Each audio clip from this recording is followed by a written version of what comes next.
ऋषि लोग बोले, हे सूत, हे महाभाग, हे बोलने वालों में श्रेष्ठ, पुरुषोत्तम के सेवन से राजा दृढ़ धनवा शोभन राज्य पुत्र आदि तथा पतिव्रता स्त्री को किस तरह प्राप्त किया और योगियों को भी दुर्लभ भगवान के लोक को किस तरह प्राप्त हुआ। हे तात, आपके मुख कमल से बार बार कथा सार सुनने वाले हम लोगों को अमृत पान करने वालों के समान कथामृत पान से तृप्ति नहीं होती है। इस कारण से इस पुरातन इतिहास को विस्तार पूर्वक कहिए। हमारे भाग्य के बल से ही ब्रह्मा ने आपको दिखलाया है। सूत जी बोले, हे विप्र लोग, सनातन मुनि नारायण ने इस पुरातन इतिहास को नारद जी के प्रति कहा है, वही इतिहास इस समय में आप लोगों से कहता हूँ। मैंने जैसा गुरु के मुख से राजा दृढ़ धनवा का पापनाशक चरित्र पढ़ा है, उसको सब मुनि श्रवण करे। श्री नारायण बोले, हे ब्राह्मण नारद सुनिए, मैं पवित्र करने वाली गंगा के समान राजा दृढ़ धनवा की सुंदर तथा प्राचीन कथा कहूँगा। हे है देश का रक्षक, श्रीमान, बुद्धिमान तथा सत्य पराक्रमी चित्रधर्मा नाम का राजा था। उसको दृढ़ धनवा नाम से प्रसिद्ध ही अति तेजस्वी, सब गुणों से युक्त, सत्य बोलने वाला, धर्मात्मा और पवित्र आचरण वाला पुत्र हुआ।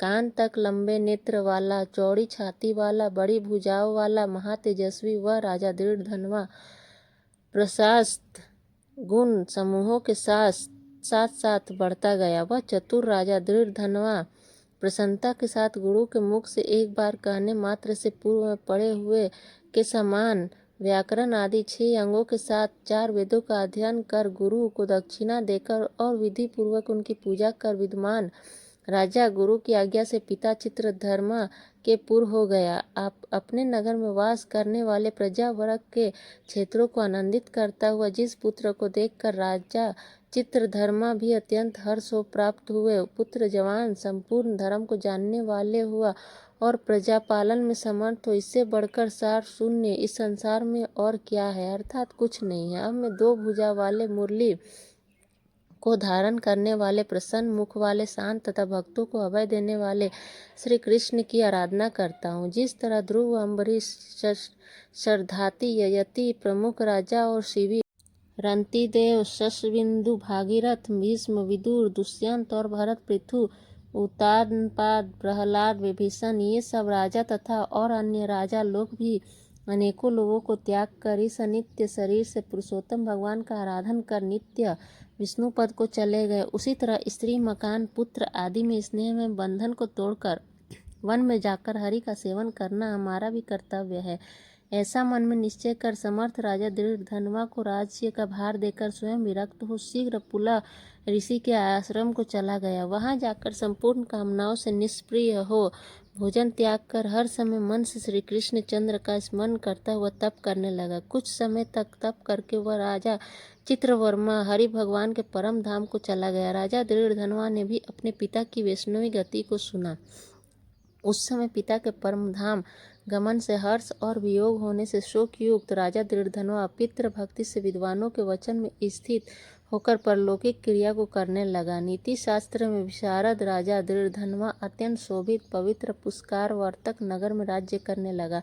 अच्छे स्वभाव वाली विदर्भ राज की कन्या उसकी स्त्री गुण सुंदरी नाम की थी। पृथ्वी पर रूप में उसके समान दूसरी स्त्री नहीं थी।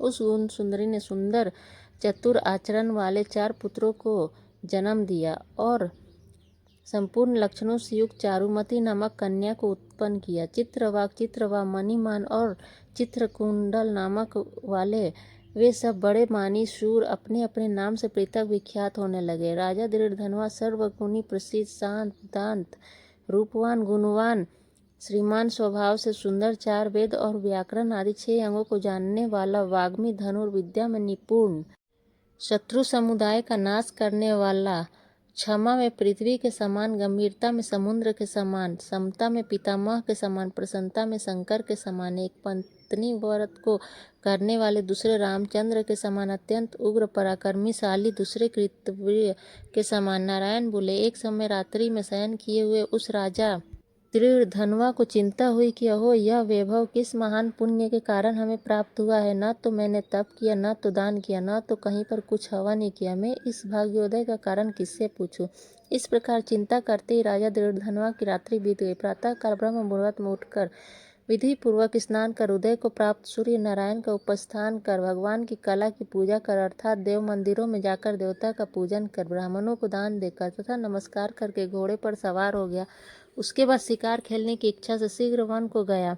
वहाँ पर बहुत से मृग वारासिंह और गायों का शिकार किया। उसी समय राजा दृढ़धनवा के बाण से घायल होकर कोई मृग बाण सहित शीघ्र एक वन से दूसरे वन को चला गया। रुधिर गिरे हुए मार्ग से राजा भी मृग के पीछे गया, परंतु मृग कहीं झाड़ी में छिप गया और राजा उस वन में उसे खोजता ही रह गया। प्यास से व्याकुल उस राजा ने समुद्र के समान एक तालाब को देखा। वहां जल्दी से जाकर और पानी पीकर तीर पर चला गया।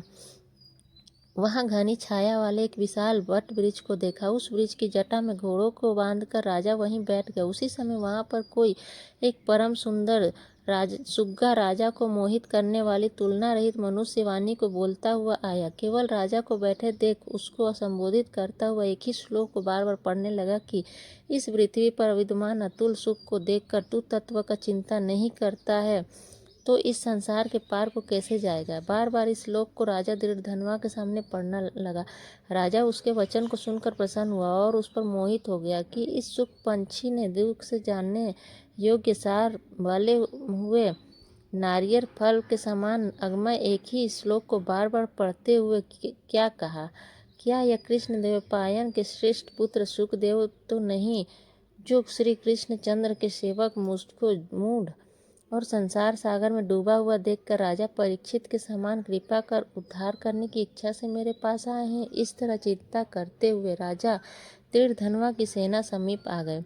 सुख पंछी राजा को उपदेश देकर स्वयं अंतर्ध्यान हो गया। उस सुख पंछी के वचन को स्मरण करता हुआ राजा अपने पूर्व में वापस बुलाने पर भी नहीं गया और निद्रा रहित हो उसने भोजन को भी त्याग दिया। तब एक एकांत में उसकी रानी ने आकर राजा से पूछा। गुण सुंदरी बोली, हे पुरुषों में श्रेष्ठ, यह मन में मलिनता क्यों हुई है भूपाल? पृथ्वी के रक्षक, उठिए उठिए, भोगों को भोगिए और वचन बोलिए। देवताओं से भी दुख से जानने योग्य उस सुख के सत्य वचन का स्मरण करता हुआ रानी गुणसुंदरी के प्रार्थना करने पर भी राजा दृढ़धनवा कुछ नहीं बोला। पति के दुख से अत्यंत पीड़ित वह रानी भी दीर्घ श्वास लेकर अपने स्वामी की चिंता के उत्कट कारण को नहीं जान सकी। इस प्रकार चिंता में मग्न राजा का कितना ही समय बीत गया, परंतु संदेह सागर से पार करने वाला कोई भी कारण वह देख न सकी। नारद जी बोले, हे मुने, इस तरह चिंता को करते हुए पृथ्वी पति राजा दृढ़धनवा का क्या हुआ सो आप कहे, क्योंकि हे मुने, निर्मल वैष्णव चरित्र थोड़ा भी यदि सुना जाए तो पापों का नाश हो जाता है।